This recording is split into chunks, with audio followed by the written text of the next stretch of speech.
Olá, sejam todos muito bem-vindos ao Jornada da Calma. Eu sou Helena Galante, companheira de jornada de vocês, e hoje estou aqui com um rapaz muito feliz, que me deixa muito feliz de estar aqui ao lado dele, que é o Luiz Gaziri. Seja muito bem-vindo, Luiz. Muito obrigado, Helena. Muito obrigado a todos que estão nos ouvindo, né? Espero que a gente possa contribuir de uma forma muito positiva hoje com os nossos ouvintes. Pois é, os nossos ouvintes hoje que estão sendo recebidos dentro das nossas próprias casas, porque é onde a gente está aqui gravando essa entrevista. E eu queria começar, Luiz, contando um pouquinho sobre A Ciência da Felicidade. Um livro que a última vez, quando a gente se conheceu, na verdade, que foi gravando um programa sobre felicidade junto com a Ana Paula Padrão, você me entregou uma cópia do livro e eu comecei a ler o livro.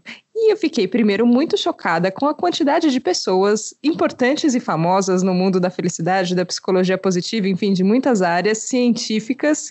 Áreas científica, que resenharam o livro. Como é que você conheceu tudo isso de gente, Luiz? Me conta. É um processo interessante, né? Eu tive meu primeiro contato com a ciência, Helena, em 2004, né? Eu era executivo nessa época, estava com uma dúvida sobre como que eu motivava as pessoas que trabalhavam comigo, entrei no Google, digitei motivation e por uma grande sorte eu li um artigo científico. E aquilo me chocou demais quando eu li esse artigo, assim, de verdade, meu cérebro virou do avesso. Falei, nossa, mas tudo que eu entendo de motivação não tem nada a ver então com o que a ciência comprova e tal, e continuei estudando e minha curiosidade começou a aumentar cada vez mais, né? Eu comecei a ler cada vez mais artigos científicos e chegou no momento que eu comecei a entrar em contato com esses cientistas. Então faz muitos anos que eu tenho contato com cientistas, que eu escrevo para eles, né? E essa amizade acabou se tornando algo mais forte. Eu fui visitar alguns cientistas, inclusive, né? E isso fez com que eles conhecessem meu trabalho e também pudessem fazer, né? Logo depois que eu publiquei o livro, traduzi para o inglês e enviei para eles, facilitou com que eles também avaliassem o livro e foi super legal. Que legal, que legal. Conta um pouquinho mais sobre essa história de motivação, porque eu acho que é o momento agora que a gente está vivendo que talvez a motivação de todo mundo parece que está um pouco cambaleante, né? Eu sempre tenho a sensação que a gente reage muito às coisas que estão acontecendo. Então acontece uma coisa ruim e a nossa motivação vai lá embaixo, justo no momento que a gente mais precisaria dela firme e forte ali, de pé. Como é que você sentia quando você trabalhava ainda, antes de trabalhar só com uma pesquisa científica como você faz hoje, como você sentia que era a motivação das pessoas? Pois é, o que eu entendia sobre motivação, principalmente vindo do ambiente corporativo, é que motivação era uma coisa bastante simples, né? Era só colocar dinheiro na frente e as pessoas trabalhavam, né? Porque dinheiro motiva as pessoas, ou você tira alguma coisa das pessoas, né? Você faz doer no bolso, como o pessoal fala, né? Então, a motivação do mundo corporativo é baseada nesses dois princípios e é um tremendo de um engano. Porque as pessoas são motivadas por fatores internos e quando fatores externos, né, a ameaça de uma punição ou uma recompensa, esses fatores externos influenciam a nossa motivação de uma forma negativa, né? A gente começa a se comportar de uma forma pior, né? Inclusive, além de causar, às vezes, comportamentos desonestos e tudo mais. E o que eu aprendi durante a minha caminhada na ciência, e meus grandes heróis de motivação são o Edward Deci e o Richard Ryan, da Universidade de Rochester. Esse primeiro artigo que eu li na minha vida foi deles, e mal eu sabia que 14 anos depois eu ia estar sentado no escritório deles na Universidade de Rochester, podendo conversar com os dois. Eles mostram para a gente que a autonomia é baseada em três princípios universais, né? Que a motivação, né? A motivação é baseada em três princípios universais, que é a autonomia, né? Então o sentimento de que a gente tem certo controle sobre as coisas que vão acontecer, justamente algo que a gente não tem agora, né? A gente, esse momento de agora tirou grande parte dessa autonomia, nossa autonomia de ir e vir, autonomia de fazer um planejamento para nossas empresas, porque a gente, né, tem uma incerteza pela frente. O segundo princípio da motivação é a competência, né? Sentir que a gente é competente, que a gente está evoluindo cada vez mais, que a gente está sendo cada vez melhor, né? Então, dentro do ambiente de trabalho e dentro do desenvolvimento pessoal, isso é super importante.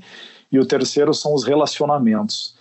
Amar alguém, amar as pessoas e ser amado, né? Ter relacionamentos com as outras pessoas, algo que a gente ficou limitado, né? Ter relacionamentos com a nossa família, que já é um grande de um benefício, mas a gente precisa de outros relacionamentos também, né, na nossa vida, para a gente ter motivação. Então veja só como existem elementos aí da motivação que realmente foram tirados da gente hoje, mas isso não significa que a gente não pode fazer nada, né? Porque a gente pode. Quando você falou de autonomia, eu lembrei de uma conversa que eu tive com uma amiga psicóloga recentemente, que ela falou justamente sobre essa sensação de impotência que a gente tem, né? Quando tudo muda e parece que a gente não pode mais tomar as decisões do jeito que a gente tomava, fazer as coisas do jeito que a gente fazia, que a gente sente a nossa autonomia tolhida e que muitas vezes a nossa resposta para essa quebra na autonomia é a agressividade. Então a gente começa a querer falar mais alto, a gente começa a querer brigar, a gente começa a querer implicar. E eu fico pensando isso, assim, ó, como a gente coloca a escolha nessa equação? Porque talvez isso, naturalmente, entre muitas aspas, assim, mas normalmente o que acontece é isso. Então a gente vai para um caminho agressivo, por exemplo, quando a autonomia não está mais tão disponível. Como é que a gente pode escolher um caminho diferente nessa história? Claro, é interessante, Helena, você falar sobre essa questão, às vezes, da gente perder o nosso controle, né? Porque é geralmente isso que acontece mesmo. Então, momentos de estresse. E estresse é muito balizado pela incerteza, né? Momentos que eu não consigo controlar. Esse é o pior tipo de estresse. Então, é o que a gente vive hoje. A gente consegue controlar o coronavírus? Não conseguimos, né? Esse estresse é altamente debilitante para a gente. E o que acontece no estresse é que em momentos de estresse existe liberação de um hormônio chamado cortisol. O cortisol ele tem um efeito no nosso cérebro, né, em primeiro lugar, que o cortisol desliga o córtex pré-frontal, a área do cérebro que é responsável pela projeção do futuro, pela tomada de decisões, pela resolução de problemas complexos, pela argumentação, né? Então desliga o córtex pré-frontal e liga a nossa amígdala. Então a amígdala é a parte do cérebro que processa estresse e que processa ameaça. Então, nosso cérebro não funciona de uma forma boa já quando a gente está estressado. E um outro fator que o estresse traz, que o cortisol traz, é um efeito também de que quando a gente está estressado e quando tem muito cortisol no nosso sangue, o cortisol libera glicose, né? Então o índice glicêmico das pessoas vai lá para cima, tá? Para dar uma energia para a pessoa, e o nosso sangue, ele migra das partes superiores dos nossos tecidos e ele vai para os nossos músculos, para preparar a gente para uma situação que os cientistas chamam de lutar ou correr. Então é por isso que quando a gente está muito nervoso, né, o nosso músculo, os músculos ficam cheios de sangue, a gente tem vontade às vezes de socar alguma coisa, de bater, ou se a ameaça é muito grande, a gente tem vontade de sair correndo. Então isso explica, né, por que existe uma agressividade maior no momento de estresse, né? É uma coisa infelizmente natural, que a gente pode controlar, de acordo com alguns exercícios da ciência, mas que se a gente não sabe como controla isso, a gente vai sofrer bastante. Agora, quando a gente conhece mais, e eu acho que o caminho científico é legal, e é muito curioso no livro, porque você inclusive desmonta muitas coisas que parecem, que já foram faladas tantas vezes, que parece que é natural. Essa coisa de, se você der mais dinheiro, você aumenta a recompensa, então a pessoa vai ficar mais motivada, a gente nem questiona, porque parece que sempre foi assim, então sempre vai ser. A hora que você vai quebrando esses mitos um pouco, quando a gente tem conhecimento, assim, mesmo que seja às vezes no âmbito teórico, às vezes eu penso isso, não, eu entendo que, na verdade, isso que eu tô sentindo agora é um estresse que desencadeou uma descarga de cortisol que tá no meu músculo, por isso que eu tô com vontade agora de pegar essa almofada aqui e socar ela, ou que eu vou sair correndo aqui agora. Quando a gente entende, assim, mesmo que seja intelectualmente, já é mais fácil da gente reagir de acordo com uma nova determinação nossa, por exemplo? Com toda certeza, essa questão, né, os cientistas mostram para a gente que quando a gente tem o entendimento do porquê que a gente está sentindo aquilo que a gente está sentindo, aí sim a gente começa uma jornada da calma. Aí sim a gente tem a possibilidade de entender, olha, eu estou nervoso porque aconteceu tal e tal e tal coisa comigo, então legal, essas coisas aqui, de repente eu consigo controlar essas coisas que aconteceram comigo, né? Então, essa consciência é algo muito importante para o nosso comportamento, né? Porque se a gente não sabe por que eu estou bravo, por que eu estou estressado, né? E o que acontece comigo quando eu estou estressado, a gente não tem para onde agir, né? Então, a consciência é muito, muito, muito importante realmente. Agora, quando a gente está falando de consciência, a gente não está falando daquele papo motivacional barato, né? Que eu achei ótimo também, quando logo no primeiro capítulo você fala, porque às vezes fica uma coisa meio segredo, não sei se todo mundo já leu aqui, sabe? Mentaliza, fala para você mesmo diante do espelho que você consegue, aí você vai conseguir uma coisa assim, quase como se fosse repetindo mantras, e aí isso vai ter um efeito, e que às vezes gera o contrário, né? A pessoa fica bem frustrada depois, porque não necessariamente as coisas acontecem do jeito que acontecem.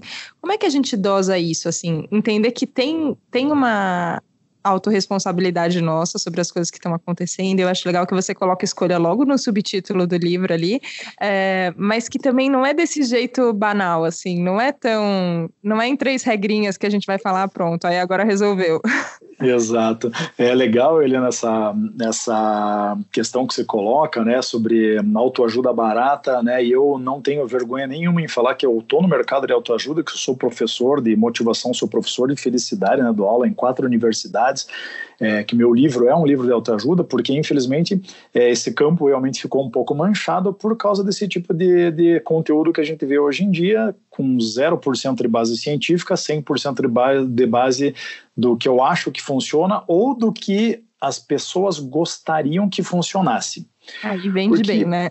E vende bem, exatamente, porque vender para as pessoas a ilusão daquilo que elas gostariam que fosse verdade é muito fácil, né? Difícil você mostrar a verdade, né? E que é doída para muitas pessoas. Então, sobre a questão do pensamento positivo, né? Vou aproveitar que você colocou esse tópico aqui para a gente.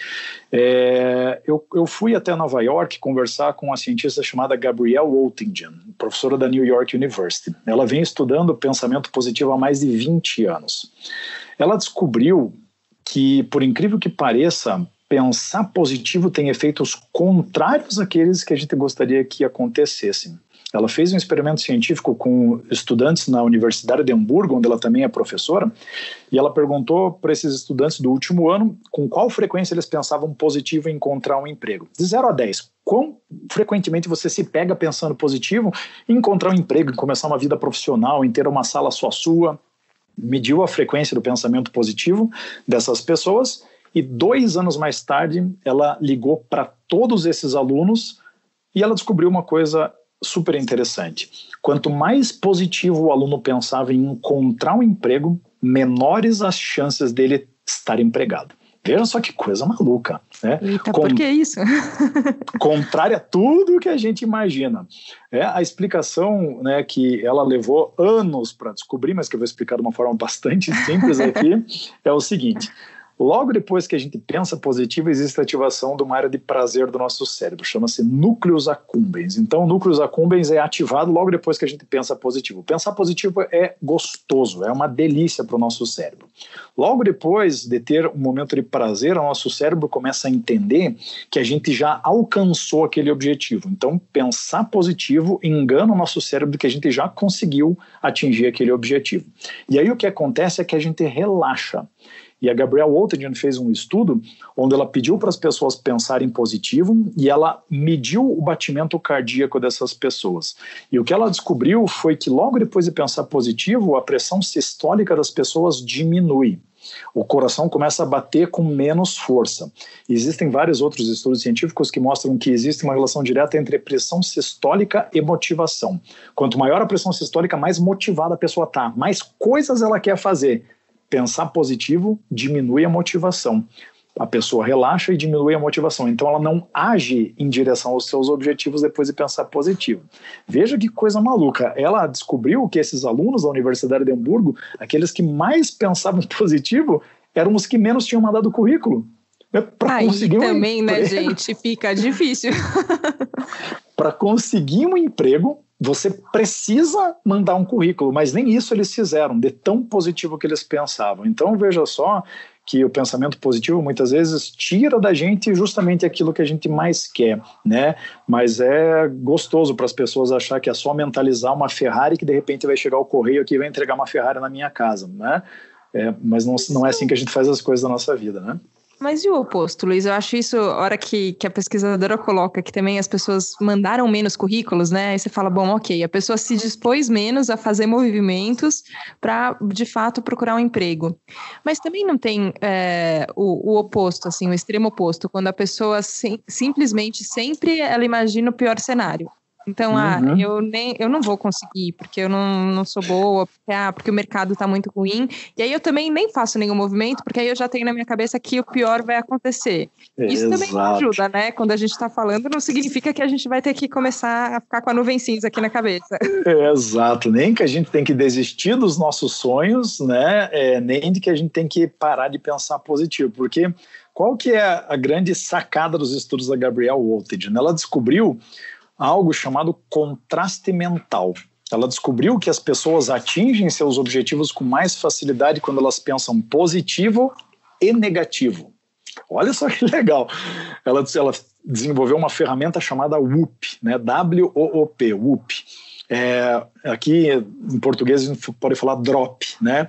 D de desejo, então o teu pensamento positivo. Qual que é o teu maior desejo? Né? Eu quero perder 3 quilos em 2 semanas. Legal, esse é o teu desejo. Segundo lugar, resultado. O que vai acontecer quando você perder 3 quilos? Cara, vou me sentir mais bonito, vou dormir melhor, vou ter mais disposição para fazer exercício. Você pode escrever quais são os resultados que você vai ter. Agora você vai pensar negativo, vai vir o obstáculo. Então, o que impede você de perder 3 quilos? Aí você vai começar a pensar, cara, puxa, de manhã, cara, eu tomo um copaço aqui de ovo maltine com um sorvete de creme. Pô, esse daqui é um obstáculo para mim, né? Eu não faço exercício físico, eu trabalho do lado de uma cafeteria, tenho vontade de ir lá tomar um frappuccino lá, né, depois do almoço. Você vai descobrir quais são os obstáculos que tem para você emagrecer, né? Então você vai pensar negativo. E aí você vai fazer um plano. Puxa, vou fazer um plano então, que é o último passo, né? Cara, se eu acordar de manhã com vontade de tomar um milkshake, né? Eu vou, então, tomar uma água de coco, né? Eu vou substituir uma coisa pela outra. Se eu tiver vontade de tomar um café depois do almoço, um café cheio de chantilly, etc., eu vou fazer um caminho diferente para voltar para o meu escritório, para não passar na frente daquela cafeteria que eu gosto. Então, a gente desenvolve um plano. Então, isso não significa que você deixa de pensar positivo, né? E nem de que você só vê as coisas pelo lado negativo. Quando você tem um equilíbrio maior entre as coisas, quando você pensa principalmente nos obstáculos que você vai ter que enfrentar para conseguir aquilo que você quer, aí sim você não perde motivação, aí sim você persiste e você alcança seus objetivos com mais facilidade. Eu tenho a impressão que se a gente gastar menos tempo qualificando as coisas, sabe? Isso é positivo, isso é negativo, isso é bom, isso é ruim. A gente passa tanto tempo nisso que a gente perde o contato com a realidade. Porque no fim, a hora que você descreveu aqui, me pareceu só uma postura um pouco mais realista. Tá, ok. Que seja isso, assim, ó, o que eu estou ingerindo, o que eu estou gastando, qual que é meu objetivo, qual que é meu desafio. É claro que as coisas também comportam situações, às vezes, além do que a gente consegue interferir ali na hora, ok. Só que tem coisas que estão ao nosso alcance, né, que se a gente olhar realisticamente, sem ficar pensando, isso é positivo, isso é negativo, parece que a gente só entra mais em contato com o que está acontecendo mesmo, né?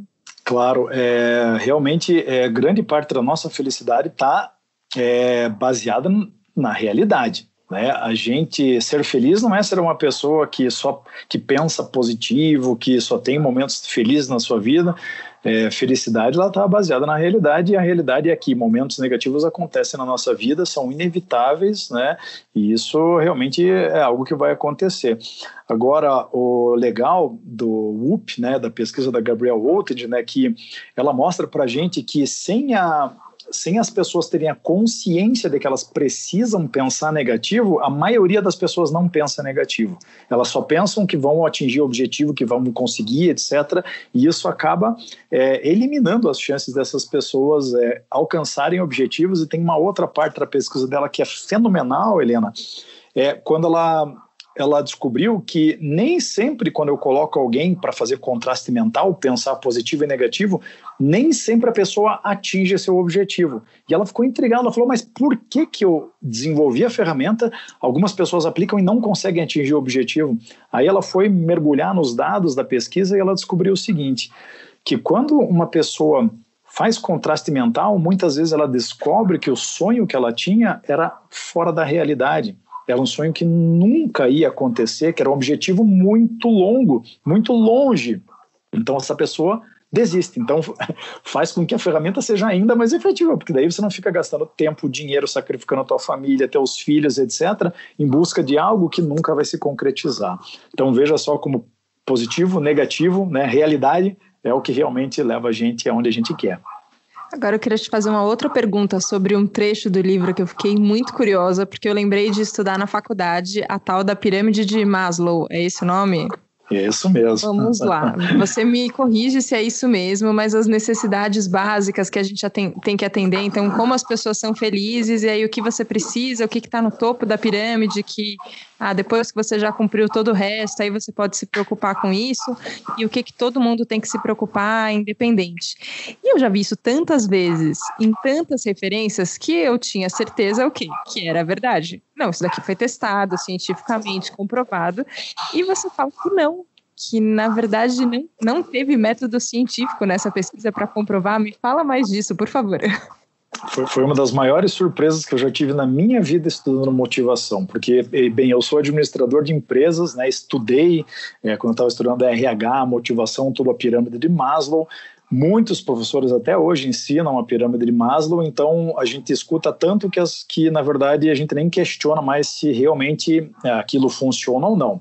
E existem muitos estudos científicos que foram tentar estudar a pirâmide de Maslow, ver se realmente essa hierarquia das necessidades existia ou não, e todos os cientistas que tentaram testar a pirâmide de Maslow falharam. Por quê? Porque não existe forma de você fazer esse estudo científico para ver se existem necessidades. Depois que eu atendi essa necessidade, aí é que eu posso ir para a próxima, aí que eu posso ir para a próxima, aí que eu posso ir para a próxima. É como se tivesse um degrauzinho, assim, que ele propõe. Você não pode pular um degrau, você tem que passar pelo primeiro, depois ir para o segundo, é mais ou menos isso. Não sei se todo mundo que está ouvindo a gente já viu isso ou não, gente, mas na faculdade de jornalismo e na administração a gente vê.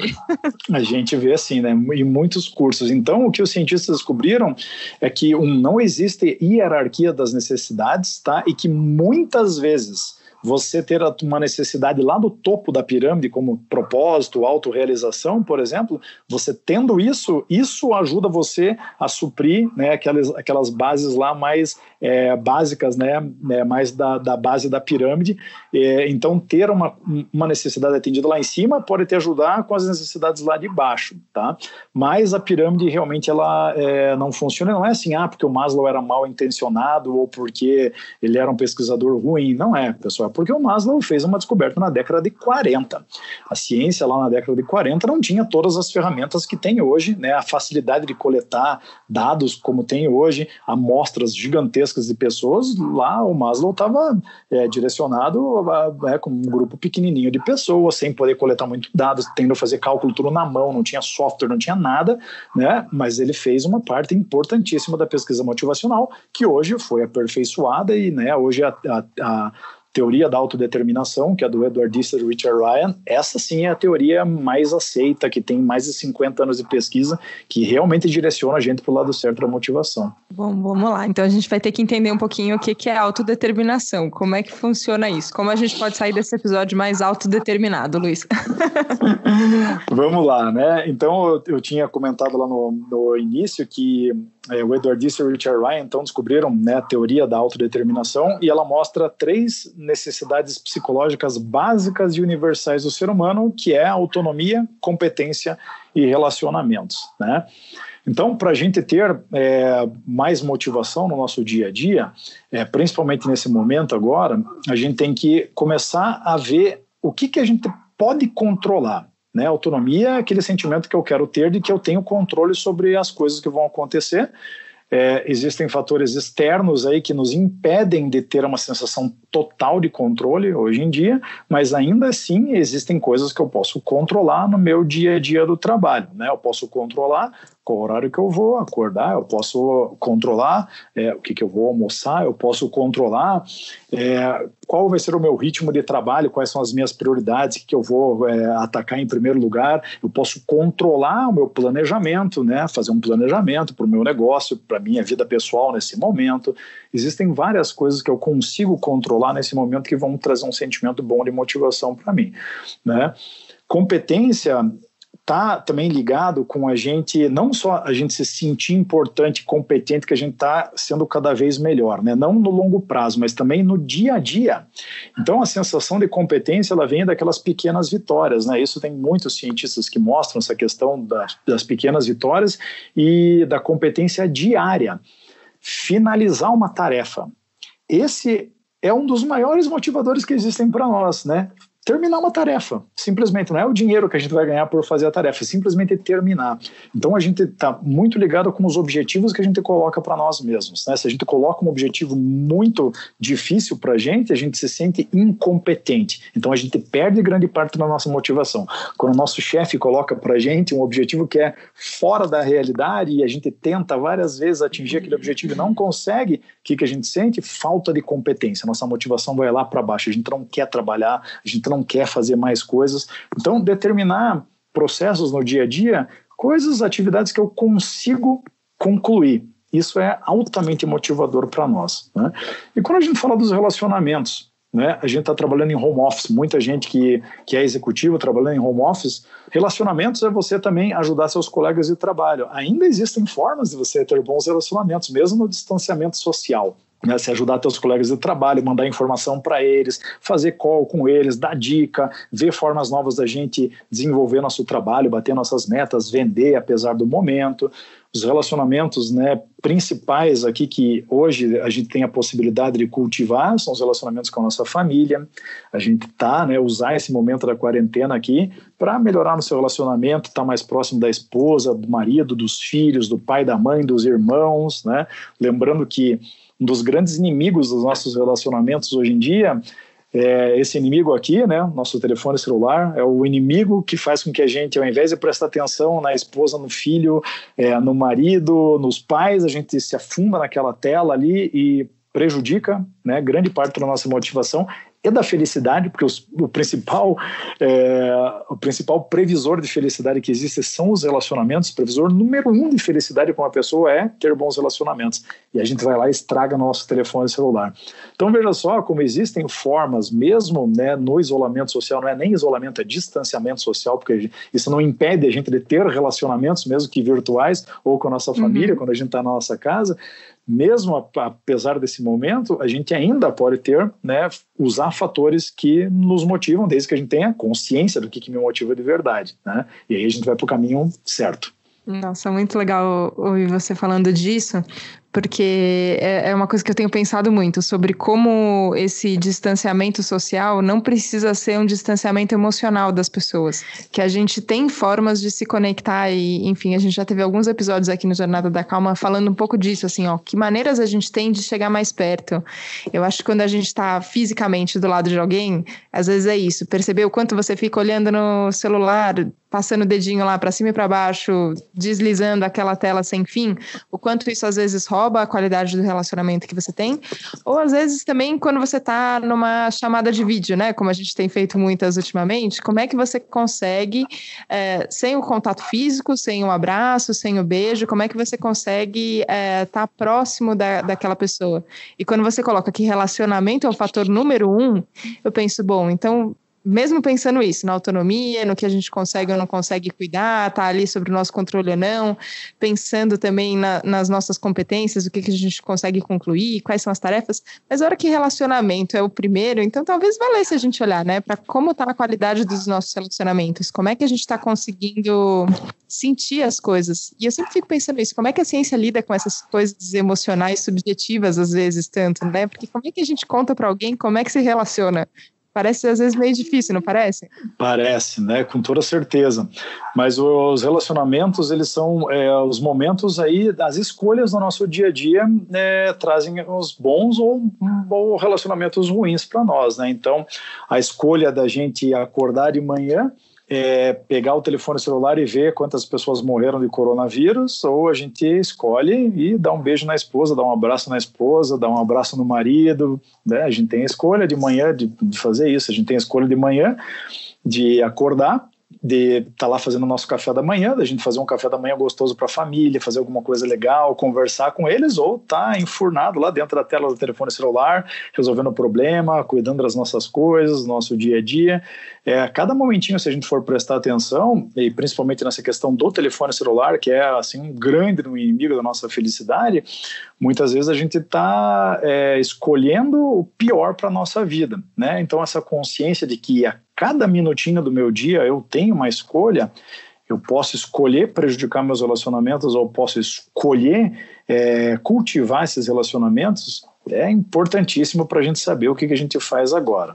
A gente precisa, né? Eu acho que está sendo um grande momento da gente reavaliar todas as coisas e reavaliar os nossos relacionamentos também, né? E como a gente quer cultivá-los. Eu gosto dessa palavra, porque também não é mágica, né? Assim, magicamente eu me relaciono bem aqui. Você fala, não é questão de mágica. Beleza, tem afinidade entre as pessoas, tem assuntos que às vezes nos aproximam de umas pessoas e nos distanciam de outras, ok. Só que para além disso, tem o quanto a gente tem de interesse, né? Isso Exato. Que é uma coisa que é muito fácil da gente medir, né? Peraí, onde é que tá meu interesse? Onde é que tá o meu foco de atenção? Estou prestando atenção aqui ou não estou? Lindo, né? E é justamente aí, Helena, que é o grande segredo, né? Principalmente da gente saber que os relacionamentos, eles exigem esforço, né? Não existe nenhum relacionamento que nasce pronto, né? Então, é um esforço diário nosso cultivar esses relacionamentos. Veja só que coisa legal. A Elizabeth Dunn, que é uma grande cientista de psicologia positiva, ela descobriu que uma das fontes mais fáceis para a gente ter emoção positiva no nosso dia a dia é conversar com estranhos. É conversar com todas as pessoas que passam na nossa frente, né? Então, quando esse momento acabar aqui, que tal a gente começar a caprichar mais no nosso relacionamento com o motorista do Uber? Que tal a gente começar a caprichar mais no relacionamento com o caixa do supermercado, com o jardineiro, com o porteiro do prédio, as pessoas que a gente acha que são invisíveis, né? Que essas sim a gente se enfia no telefone celular e finge que elas não existem, né? Se a gente conversar com a pessoa que está do nosso lado do avião. E o estranho é que essa pesquisa descobriu que as pessoas acham que elas vão ficar mais felizes no telefone celular delas do que conversar com alguém que é estranho, né? Então a gente tem uma dificuldade para praticar essas coisas. Então o esforço é muito necessário para a gente conquistar a felicidade, para a gente cultivar relacionamento. Esse esforço pareceu uma palavra difícil, já que eu sou das palavras, é a única ressalva que eu tenho com a ciência, viu, Luiz? Vou te contar, que às vezes a linguagem científica não é tão gostosa. Você vai ler um artigo e às vezes parece difícil, tem que seguir normas para escrever daquele jeito. Eu entendo que tem a isenção científica, que tem que ser assim, mas parece que não comunica. E eu gosto quando alguém traduz, parece, que a gente precisa às vezes traduzir a ciência e comunicar de um outro jeito. Aí, como eu sou da comunicação e fico sempre pensando nas palavras, às vezes esforço pode vir uma imagem de alguém sofrendo muito, carregando o mundo nas costas. Mas não, gente, é só alguém determinado que quer ir a algum lugar, assim, que tem uma intenção e aí coloca toda a sua energia para isso, assim. Eu imagino assim. Não sei como você, depois de tantos anos, como ficou para você esse contato com a linguagem científica, e você já faz esse trabalho de tradução também, né? Já o meu maior esforço é trazer para o público brasileiro, né, que é carente de ciência de boa qualidade, trazer esses estudos mais recentes, mais importantes, traduzir eles numa linguagem simples para que as pessoas possam entender e praticar, colocar em ação e ter melhores resultados na vida. Realmente a linguagem científica é uma linguagem difícil da gente entender, né? Quando a gente, só para a gente ter um paralelo aqui, a gente escuta lá os ministros do STF, por exemplo, conversando, a gente não entende nada, a gente fala, meu Deus, mas o que esses caras estão falando, né? A ciência é igual. Então, tem muitos, né, felicidade, por exemplo, ninguém fala felicidade num artigo científico, o pessoal fala positive affect, ACT, fala outro tipo de linguagem que você tem que entender. Entendi, isso daqui é felicidade, então, tá, legal. Né? Mas se você não tiver no meio isso, eu levei anos para, né, conseguir desenvolver essa linguagem, porque eu tenho, da mesma forma que eu tenho que traduzir e passar para as pessoas, né, que não estudam ciência de uma forma simples, gostosa, legal, nas minhas aulas, nas minhas palestras, nos meus livros, eu também tenho que ter essa linguagem, porque o meu dia a dia é conversar com um cientista, né? Então todos os dias eu estou mandando e-mail para cientista, conversando com eles, trocando ideias, recebendo artigos, né? Então eu tenho que saber a linguagem científica também, senão o cara nem me responde, né? Eu já mandei e-mail para Prêmio Nobel e me responderam, né? Esses dias agora atrás eu estava conversando com o Elliot Aronson, que é um cientista que foi treinado pelo Maslow, veja só, né? Ele tem 88 anos de idade e ele é cego e ele responde meus e-mails, né? Então, mas eu tenho que mostrar para ele que eu entendo, senão o cara, não, mas quem que é esse cara aqui? Eu não vou nem responder, né? Então eu tenho que ir para os dois lados, mas é realmente difícil. Mas tudo bem, a gente já tem muitas pontes, né? Recentemente a Vejinha fez uma matéria, até por conta agora dessa questão toda do novo coronavírus, sobre pessoas que são divulgadores científicos. Então a gente chamou de influencers da ciência, que às vezes é isso, da área da biologia, da área da virologia, às vezes da matemática exata, da estatística. Como é que a gente... são pessoas que estão saindo da bolha acadêmica, né? Eu acho que tem uma importância incrível e eu acho que a gente está no momento de valorizar muito os cientistas, ainda bem, né? Que é muito importante que a gente tenha conhecimento embasado, conhecimento testado, isso é muito legal, mas a gente precisa que esse conhecimento fure a bolha também acadêmica e chegue em todas as pessoas, né? Então, exato. Queria te agradecer, Luiz, pela dedicação de tantos anos que você tem em fazer justamente essa ponte, esse caminho, e eu acho que isso coloca a gente mais perto de conhecimento suficiente para poder fazer melhores escolhas. Obrigada. Imagina, Helena, eu que agradeço, né? Foi um privilégio estar com você, compartilhar um pouquinho do meu trabalho. Eu acho que é importante realmente a gente valorizar a ciência, né? A gente só vê que a gente precisa valorizar a ciência num momento como esse daqui, né?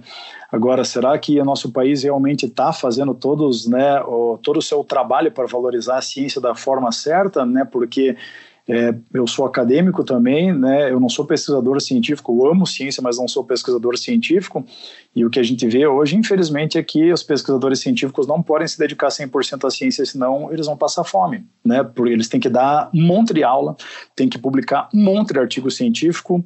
Aqui no Brasil a gente remunera pesquisador pela quantidade de artigo, não pela qualidade, então para eles é sempre mais vantajoso publicar um monte de coisa que não tem relevância nenhuma, né? Então, existe também uma parte, né, do nosso governo, né, das universidades, da gente poder valorizar mais a ciência para a gente ter uma relevância maior aqui no nosso país. Nossa, que assim seja. E eu fico pensando isso, que quanto mais gente entender como é importante, o quanto é importante, que a gente consiga valorizar cada vez mais esse trabalho que é tão fundamental, que tem relevância, tem ligação com a nossa vida direta, né? A hora que a gente está falando, a hora que a gente está traduzindo isso, o sentimento específico que na pesquisa talvez fique de uma forma, e a hora que você lê, você fala, ele está falando de felicidade, ele está falando da minha vida, então, né? Peraí, é do meu dia a dia isso, então isso tem a ver comigo. Isso, né? A teoria, né, que é feita pela ciência, a teoria nos ajuda nos ajuda a praticar as coisas da forma certa, né? Porque só a prática, que é algo que o brasileiro valoriza demais, na prática é muito melhor, a teoria é uma coisa, mas na prática é diferente. Na verdade, não é, porque a teoria ajuda a gente a praticar da forma certa, porque não adianta nada a gente praticar algo da forma errada para a nossa vida inteira, né? Praticar musculação da forma errada, praticar felicidade da forma errada, praticar motivação da forma errada, aonde que a gente vai chegar? Em lugar nenhum. Por isso que a gente precisa da teoria e a gente precisa da ciência para a gente errar menos na vida. É isso que a gente quer, Luiz. Muito, muito obrigada mais uma vez pela sua presença aqui no Jornada da Calma. Obrigada a você que estava nos acompanhando aqui nesse papo tão gostoso. Muito obrigada. A gente se vê na próxima segunda-feira para mais um Jornada da Calma. Se você quiser ler mais sobre felicidade, sobre ciência, vai lá na Vejinha, assineabril.com.br/VejaSP para assinar e receber na sua casa, sem sair de casa, para poder aproveitar todo esse conteúdo. Obrigada, Luiz. A gente se vê na próxima segunda, gente. Tchau, tchau.